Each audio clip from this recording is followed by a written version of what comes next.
Salam alaikum wa rahmatullahi wa barakatuh. Chers élèves, avant de commencer notre troisième séance de notre cours de géographie, je souhaite remercier Dieu qui nous protège et qui nous a protégés depuis le début de ces cours en ligne. Qu'Allah nous épargne de toutes ces pandémies qu'on connaît dans le monde et qu'Allah donne la guérison à tous ceux qui sont malades. Qu'Allah pardonne à nos devanciers dans la vie tombale. Chers élèves de l'OEGL Service Éducation, nous sommes à la troisième séance de notre cours de géographie sur l'aménagement du territoire. Et je suis M. Traoré. Ce matin, à ce micro pour vous servir. Alors, nous allons voir maintenant en deux, trois, quelques actions. Quelles ont été les actions menées par cette politique d'aménagement du territoire dans notre pays? D'accord? Alors, les premiers éléments,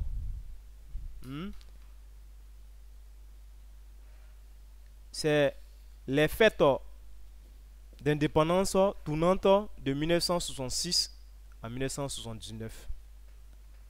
Les fêtes d'indépendance tournante. Alors pour ceux qui ont eu la chance de connaître cette période-là, on a vu que chaque année, il y a une indépendance, plutôt la fête de l'indépendance qui était organisée dans les différentes régions de Côte d'Ivoire. Et vous allez voir que plusieurs régions de Côte d'Ivoire ont reçu cette indépendance-là. Nous avions Man, ensuite Daloa, Bouaké, même Katola, toutes ces régions-là ont reçu l'indépendance et ça a été un ouf de soulagement pour le développement de ces régions. Parce qu'en faveur de ces indépendances-là, beaucoup d'infrastructures étaient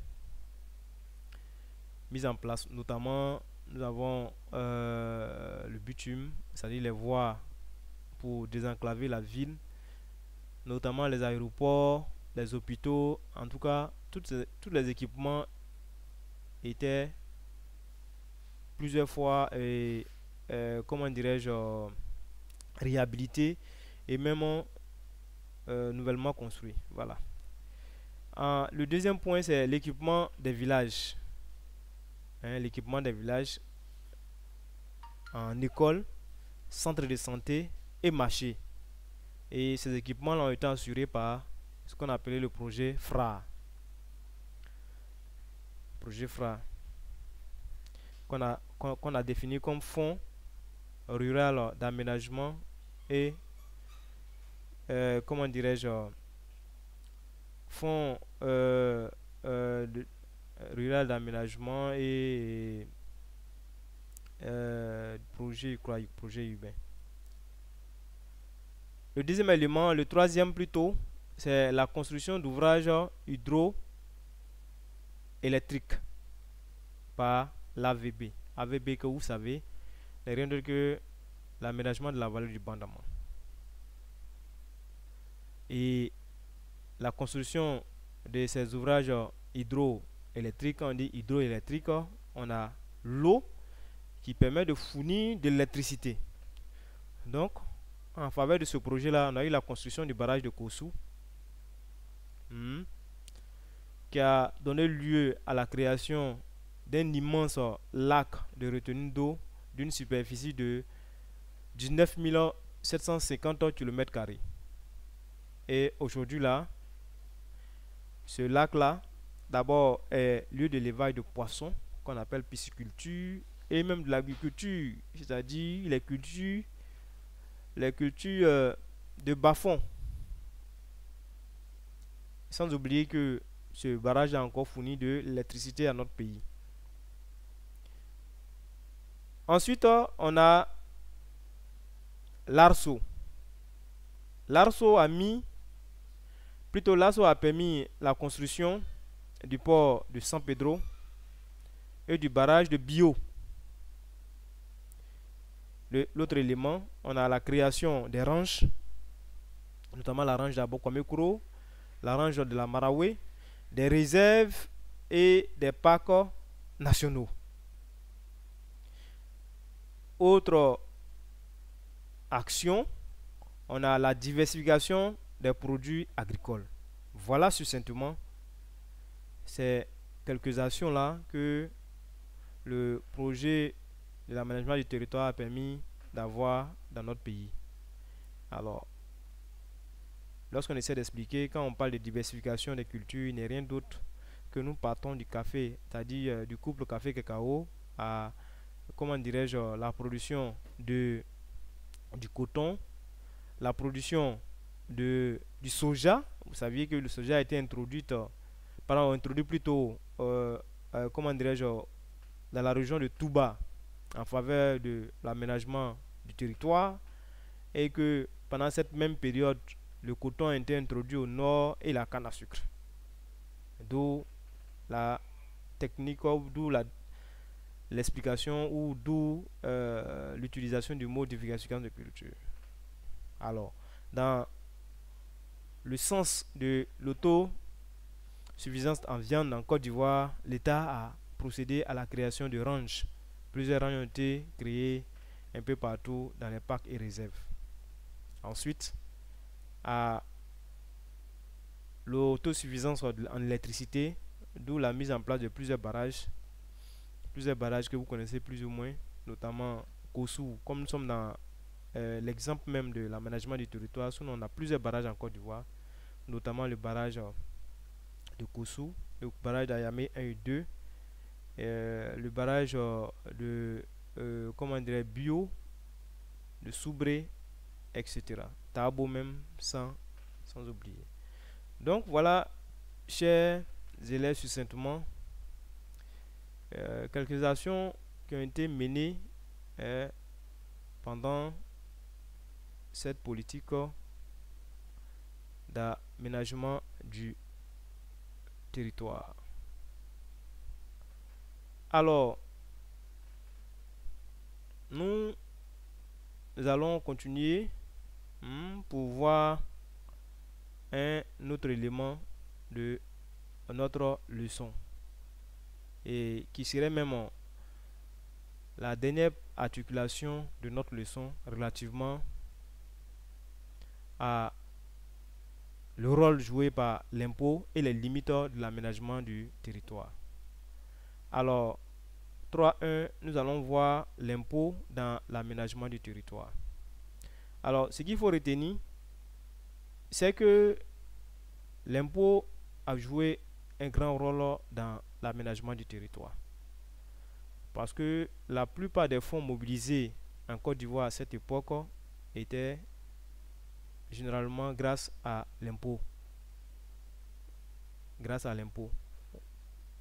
Et à cette somme-là étaient ajoutées les aides des institutions de Bretton Woods et de l'Union européenne, notamment les crédits lyonnais. En tout cas, il y a plusieurs crédits qui se sont accompagnés. Et puis, nous avons connu aussi la Banque islamique de développement et la Banque africaine de développement. Alors, il faut savoir que généralement, au titre des impôts, on a plusieurs types d'impôts. D'accord? Nous avons les impôts sur le salaire, qu'on appelle généralement l'impôt général sur le revenu.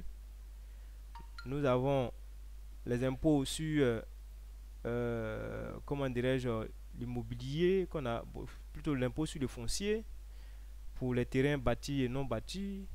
Nous avons des impôts sur les véhicules, qu'on appelle généralement patentes, vignettes et autres.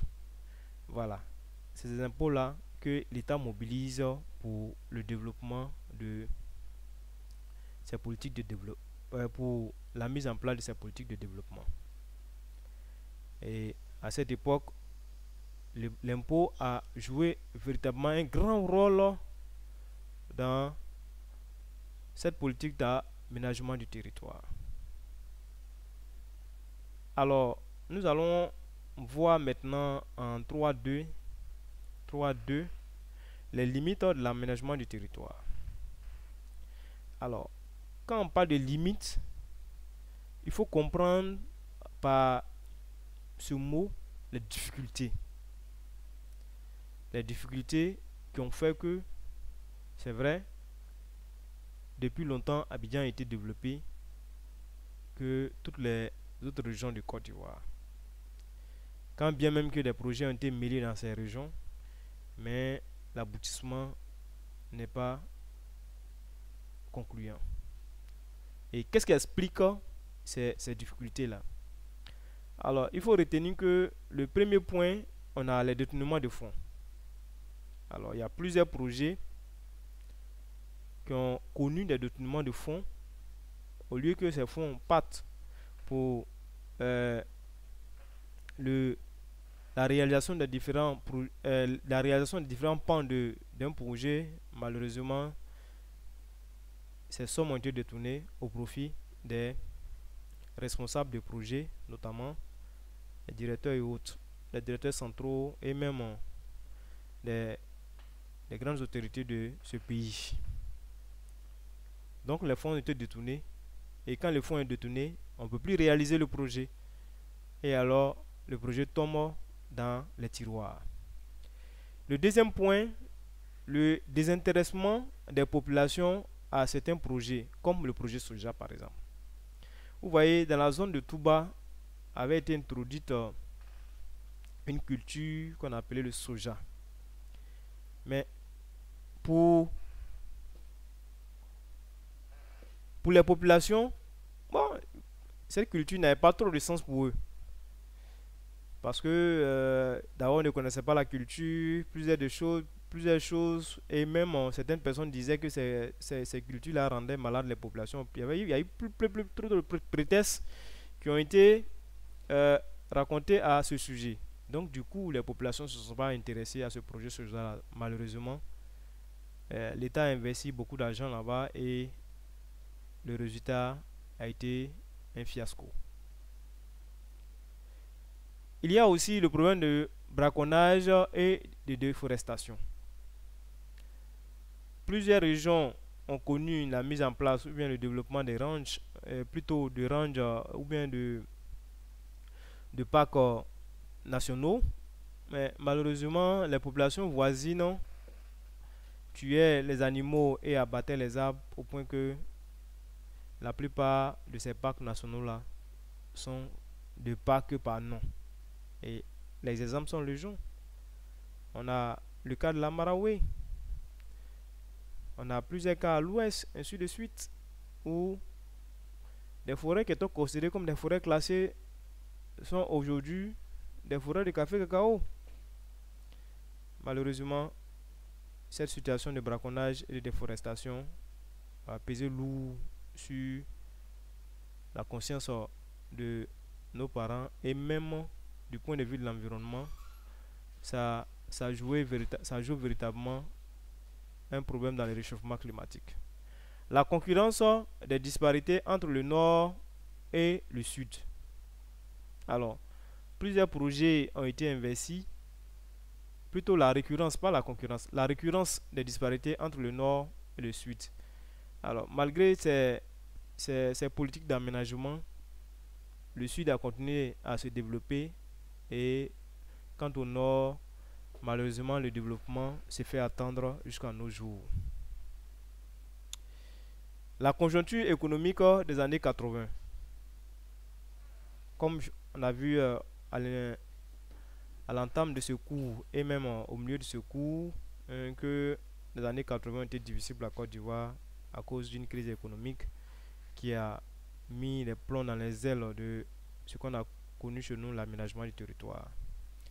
Et pour terminer, l'application des programmes d'ajustement structurel qu'on appelait PASS a été vraiment un coup difficile pour notre pays et principalement l'aménagement du territoire. Alors, chers élèves, en guise de conclusion, il faut retenir que l'aménagement du territoire est une politique qui ambitionne réduire les disparités régionales. L'aménagement du territoire est une politique de développement qui ambitionne réduire les disparités régionales. Dans son application, certaines régions comme le centre et le sud-ouest ont connu une nette amélioration des infrastructures. Mais les régions du nord, par contre, ont connu un développement sommaire.